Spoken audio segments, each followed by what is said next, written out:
Bueno, buenos días, buenas tardes.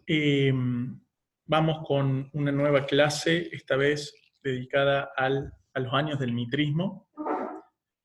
Eh, Vamos a plantear algunos lineamientos generales, ¿sí?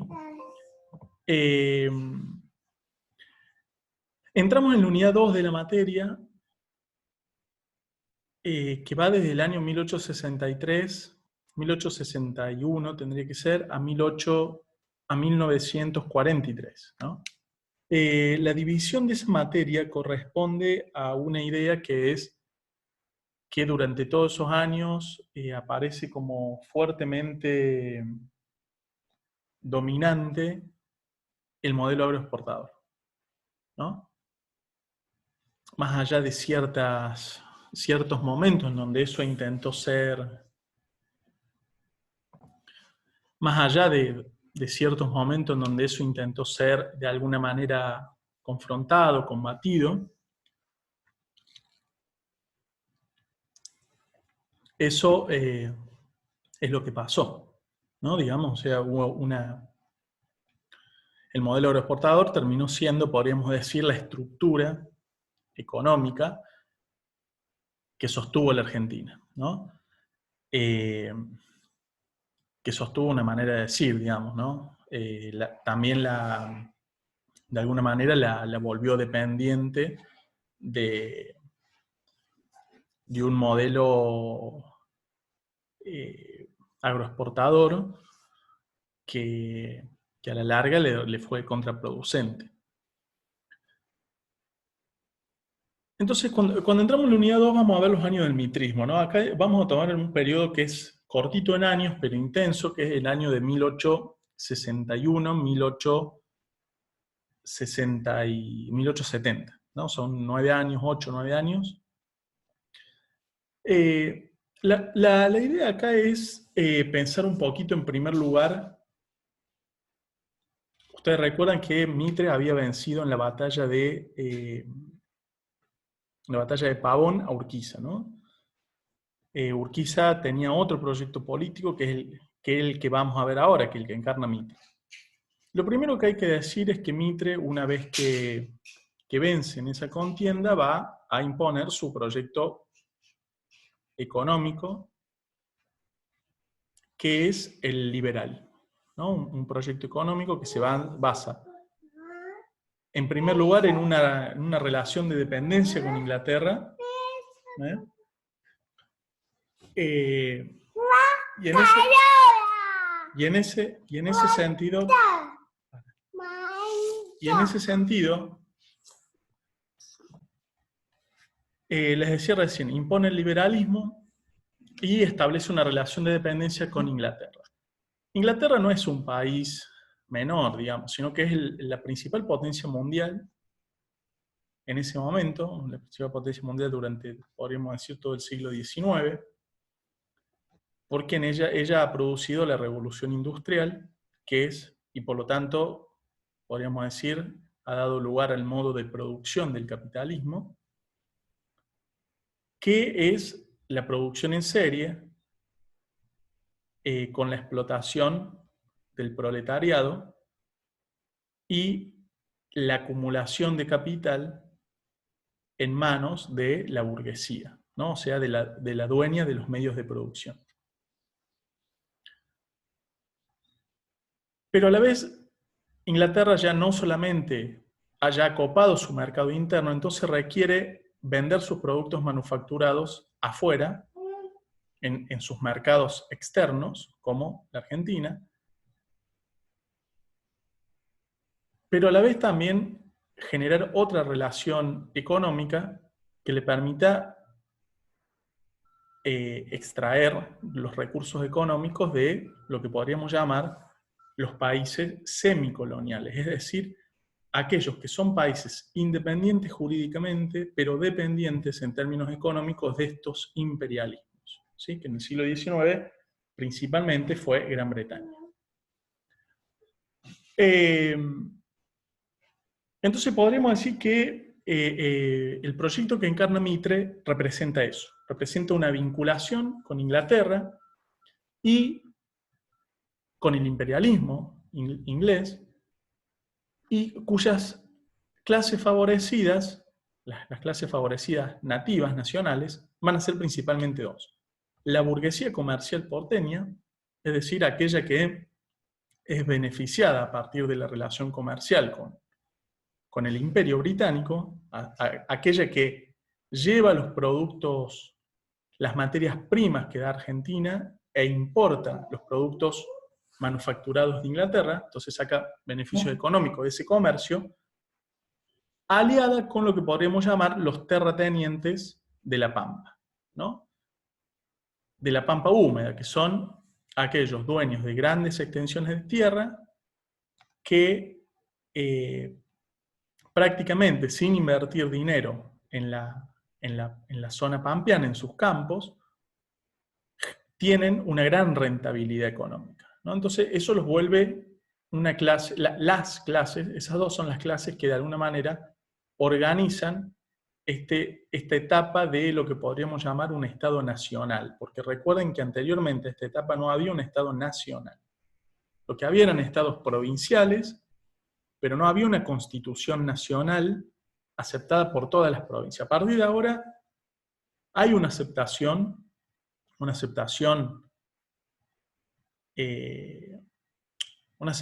en términos que hay que leer entre líneas, digamos, porque si bien hay una aceptación de la Constitución Federal, de la Constitución Nacional, no hay una aceptación del modelo económico que se impone a partir de Mitre, ¿no? Lo cierto es que Mitre entonces impone este modelo económico y además impone también algo que estaba en el proyecto de constitución y que no se hace, Mitre no lo hace, que es la nacionalización de la aduana. Es decir, todos los ingresos que entraban por la principal aduana, que era la que prácticamente recaudaba la mitad del dinero en la Argentina, queda en Buenos Aires. Sigue siendo la aduana de Buenos Aires, sigue siendo la aduana de Buenos Aires. No pasa a ser nacional esa aduana, ¿sí? Y tampoco capitaliza la ciudad de Buenos Aires, no la vuelve la capital de la Argentina, que era también otra de las cláusulas que estaba en la Constitución. Con lo cual, esa Constitución se cumple a medias, digamos, ¿sí? Lo cierto es que esta política económica que lleva Mitre de libre cambio, lo que genera, o a lo que apunta, es a que el capitalismo inglés, esa era la creencia de estos liberales, iba a desarrollar, la llegada del capitalismo inglés iba a desarrollar el capitalismo argentino. Entonces, se espera que las inversiones de capitales ingleses generen un progreso nacional. Eso no va a ser así.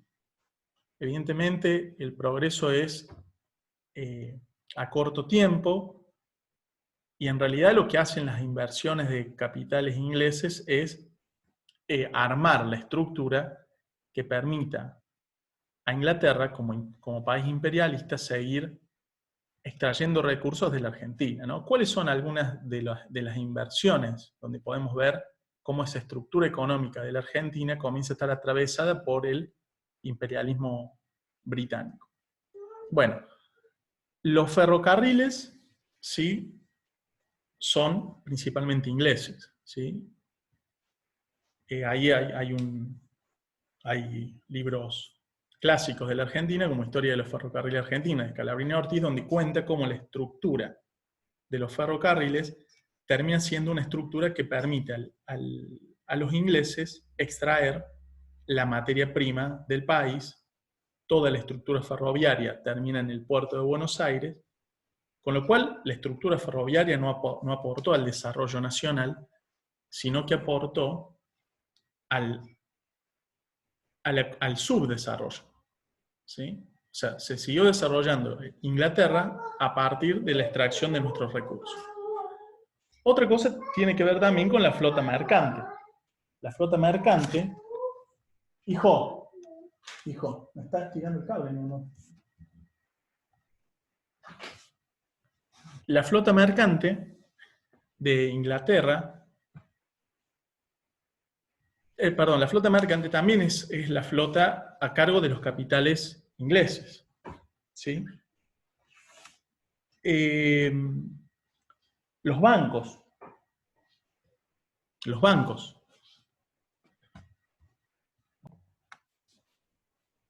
La flota mercante también está en manos de los capitales ingleses. Es decir, la flota que lleva y trae una gran parte, que lleva y trae los productos manufacturados y lleva las materias primas.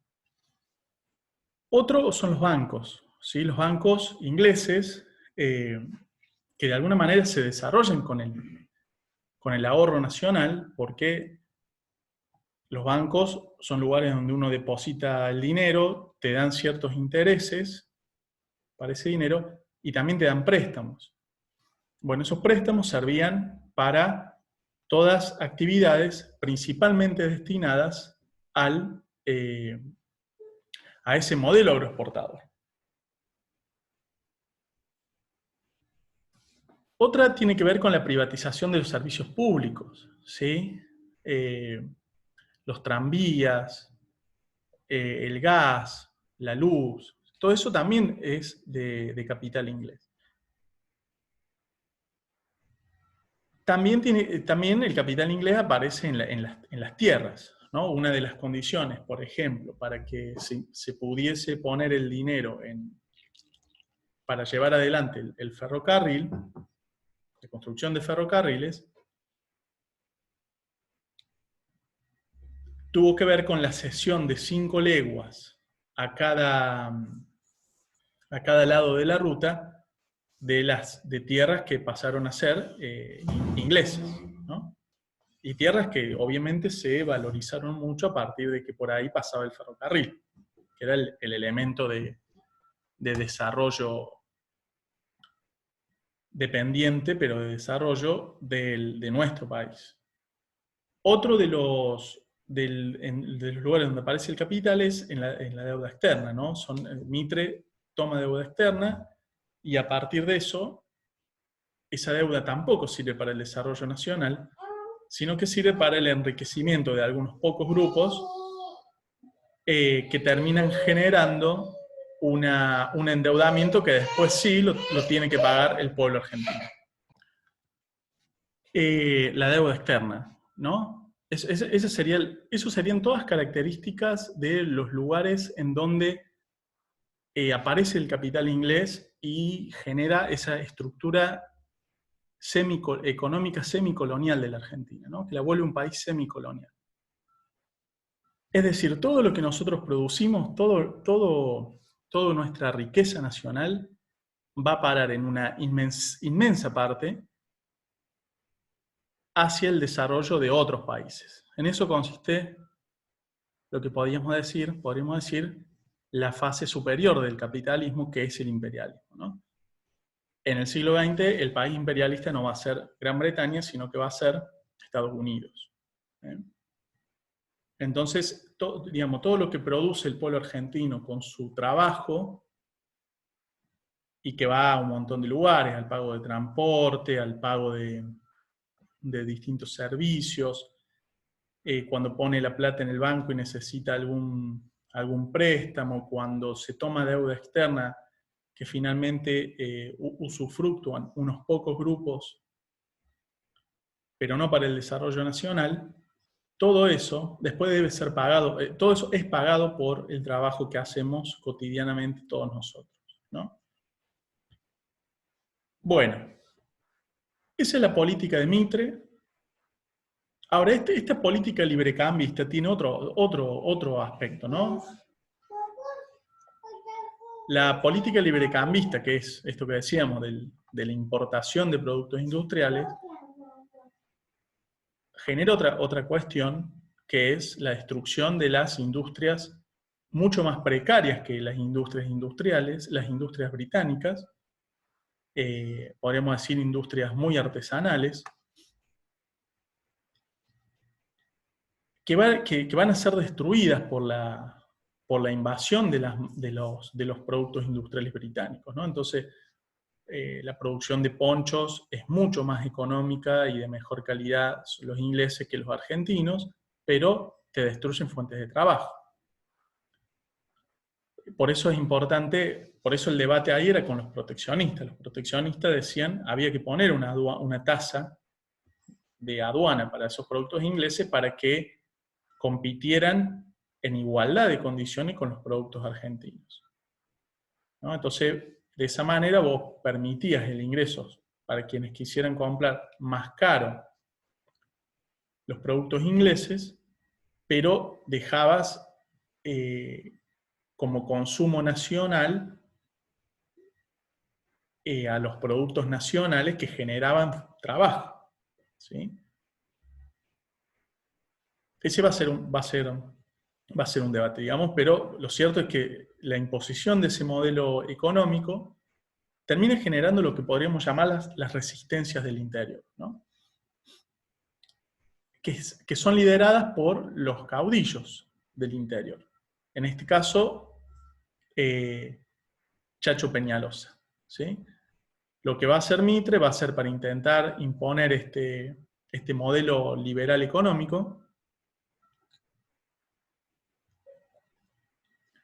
va a enviar hacia el interior lo que llamó las campañas de pacificación y guerra de policía, que es situar en los puestos gobernantes de las provincias del interior a sus aliados liberales y también reprimir todo descontento con ese modelo económico. Lo cierto es que para el año 1863 se va a producir una gran montonera, son las montoneras federales, que va a ser dirigida por Chacho Peñalosa.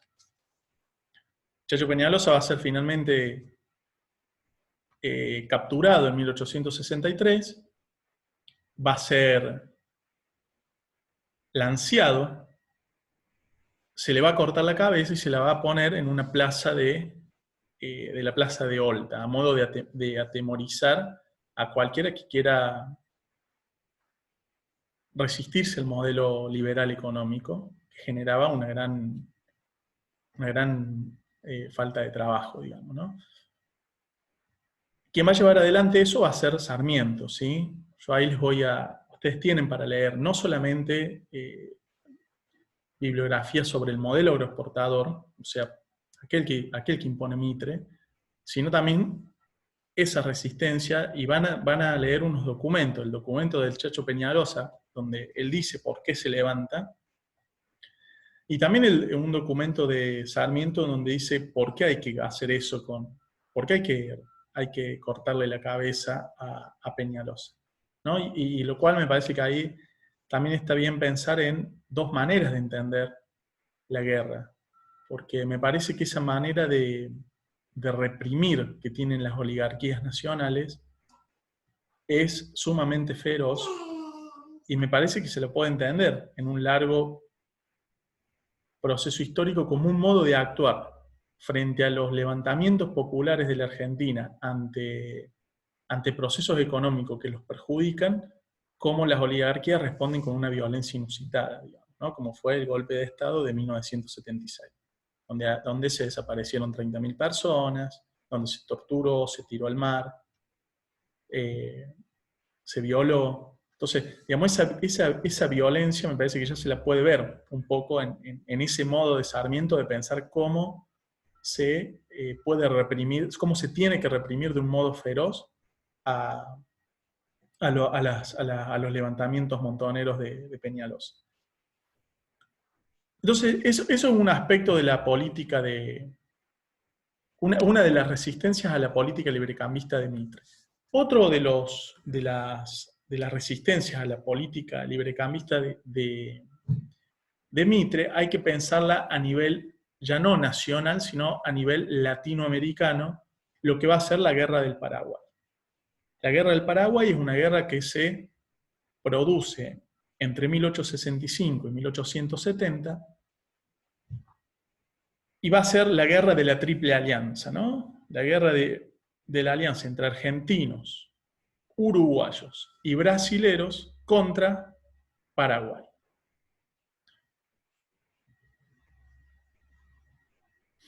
ahí hay que pensar un poquito en por qué digamos, cuáles serían las causas de esa triple alianza contra el Paraguay, ¿no? Entonces, ahí lo que es, ¿y por qué se relaciona eso con el modelo librecambista que no solamente quiere imponer a Argentina, sino que también quiere imponer Uruguay y también quiere imponer Brasil? Entonces, y obviamente todos ellos están financiados por Inglaterra, ¿no? Evidentemente estamos hablando de intereses económicos, de esto que podríamos llamar el imperialismo, y de los socios nativos, de los socios locales, que no buscan el desarrollo nacional, sino que buscan más bien el beneficio privado con apoyo de los imperialismos, pero a costa del desarrollo nacional. Entonces, esa política que nosotros veíamos recién a nivel nacional, realizada por Mitre, se puede ver también que es una de las causas de la guerra de la Triple Alianza. Entonces, ahí lo que podemos ver es pensar un poquito, bueno, ¿qué era Paraguay? ¿Por qué Paraguay tenía que ser aniquilado? Bueno, ahí la idea es que lean un poquito, pero básicamente Paraguay es un país proteccionista, donde las manufacturas extranjeras tienen que pagar aduana. Es un país que ya tiene un incipiente desarrollo industrial. Es un país en donde no existe las grandes extensiones de tierra y por lo tanto tampoco los grandes hacendados que quieran pensar en un vínculo con Inglaterra donde enviar sus materias primas, sino que más bien se piensan hacia el interior del país, son pequeños y medianos eh, eh, propietarios de tierras, y una impronta del Estado para desarrollar ciertas industrias, ¿no? Como la yerba, como algún producto tecnológico, como puede ser el primer desarrollo nacional de un ferrocarril. Entonces todo eso hace que Paraguay sea un mal ejemplo, ¿no? Y empiece a permitir avisorar a los grupos que no quieren un modelo agroexportador, una alternativa. Entonces ese modelo tiene que ser aniquilado. Y lógicamente, además, Inglaterra no está viendo ahí una cuña peligrosa, ¿no? Entonces, y también las oligarquías nativas. Entonces, por esa serie de razones, tiene que ser derrotado ese proyecto. La guerra dura entre 1865 y 1870, y yo ahí también les dejo un documento que es un documento de Felipe Varela, ¿no? Que es como Mitre manda a muchos soldados del interior, y con eso de paso se evita tener un enemigo interno a su proyecto, porque envía a toda la gente del interior a la guerra de la Triple Alianza.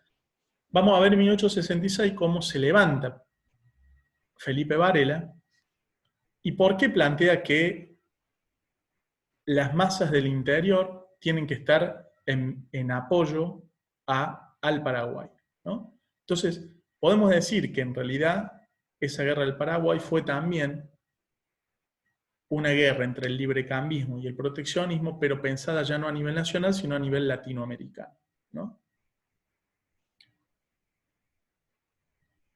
Bueno, finalmente lo que les pido ahí es que busquen información, Paraguay es derrotado en 1870, sobre qué tuvo que ceder Paraguay por esa derrota, ¿no?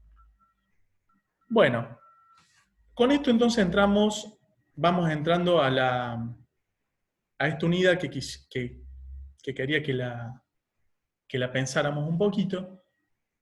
Hasta aquí se va a trabajar el práctico. Después de Mitre, de 1868 hasta 1874, va a venir Sarmiento.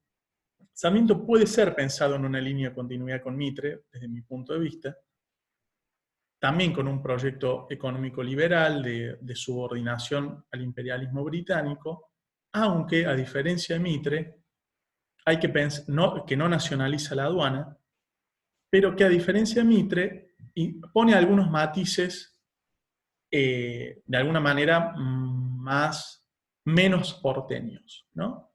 Por ejemplo, que con cierto dinero recaudado a partir de esa aduana se construyan escuelas en el interior, ¿sí? Entonces, de alguna manera, democratiza mínimamente, podemos decir, los ingresos aduaneros eh, que antes quedaban exclusivamente en Buenos Aires.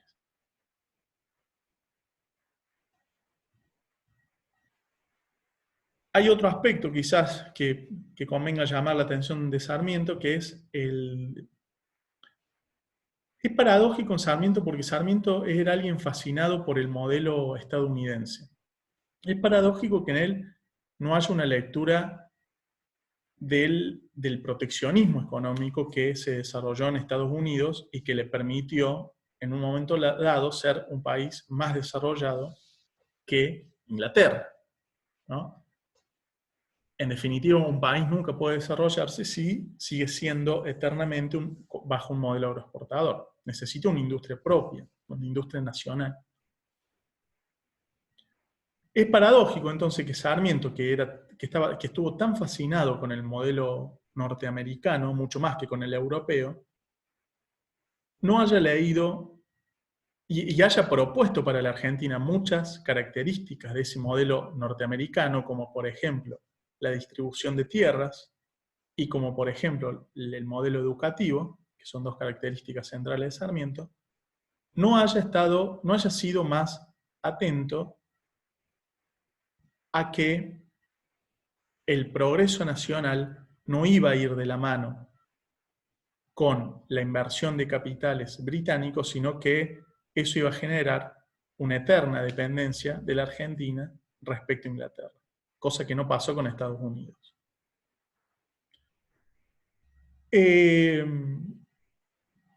Finalmente también es posible ver en Sarmiento obviamente un europeísmo en el sentido de ser alguien fascinado con la idea de civilización contra la barbarie de los gauchos, indios y negros de América, ¿no?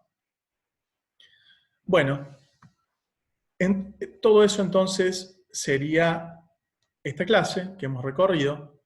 Vamos a entrar a la clase que viene en lo que sería el periodo de Avellaneda y los 25 años bajo la hegemonía de Roca, en donde es posible advertir algunas diferencias, algunos incipientes intentos de industrialización, finalmente frustrados. Por eso decimos que el periodo entre el 63 y el 43 es de hegemonía del proyecto agroexportador, aunque hay intentos de industrialización, ¿sí? Pero bueno, para esta clase entonces abordamos un poco el mitrismo y algunas mínimas características de Sarmiento para entender todos estos años. Bueno, gracias.